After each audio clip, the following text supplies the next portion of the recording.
Sir ఇప్పుడు now trending అంటే artificial intelligence ఎక్కడికి వెళ్ళినా కూడా ఏంటంటే జాబ్ సెక్యూర్ లేదనే భయం నెలకొనిపోయింది. ఇప్పుడు చూడాలంటే అప్కమింగ్ జనరేషన్స్ ఏం చదివితే బాగుంటుందని ఇటు పేరెంట్స్కి పిల్లలకి టెన్షన్ నెలకొంది.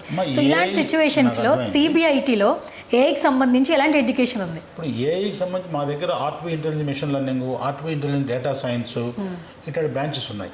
సైబర్ సెక్యూరిటీ, ఐఓటీ బ్రాంచెస్ ఉన్నాయి.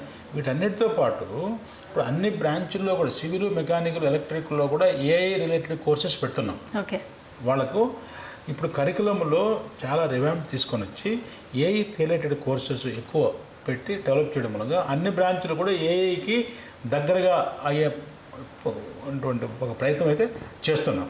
ఇదే కాకుండా నేను మొన్న ఈ మధ్య మీకు ఇచ్చిన ఇంటర్వ్యూ బట్టి కూడా నెక్స్ట్ 5 yearsలో కూడా down the line civil, mechanical, electrical, electronic వీటన్నిటి కూడా మంచి భూమి వచ్చే అవకాశం ఉంది. ఎందుకంటే they are all required for development of the infrastructure facilities in entire country and world. కాబట్టి ఇప్పుడు మంది ఎక్కువైతే మధ్యకు పలచనైనట్టు అందరూ కంప్యూటర్ సైన్స్ అలాంటి బ్రాంచెస్ అయినా కానీ రేపు ఉద్యోగాలు అందరికీ కష్టమే. సో ఇప్పుడు మనం ఇంటర్వ్యూ చేస్తున్నట్టు మన ఫ్యాన్, ఏసీ కావాలంటే ఎలక్ట్రికల్ ఇంజనీర్ అవసరం. ఇప్పుడు వెహికల్ పోవాలంటే ఆటోమొబైల్ ఇంజనీర్ అవసరం. ఇప్పుడు మన రోడ్లు, బిల్డింగ్ కావాలంటే సివిల్ ఇంజనీరింగ్ అవసరం. మనం వాళ్ళని వదిలిపెట్టడానికి లేదు. కాబట్టి మళ్ళీ భూమి అయితే వస్తుందని నేను నమ్ముతున్నాను.